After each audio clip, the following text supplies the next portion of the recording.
Alright, so here we go. Got the plastic off.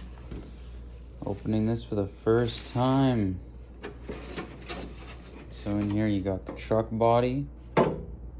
Wow, you even have to poke your own holes in it.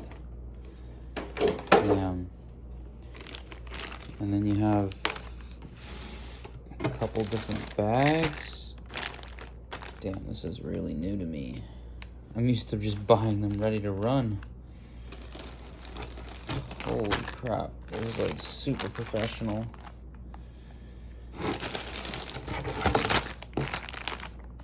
Every little part. It's the chassis. I'm literally like, holy crap. It's just nuts and bolts and stickers. Yeah, so this is what it looks like if you buy a race kit.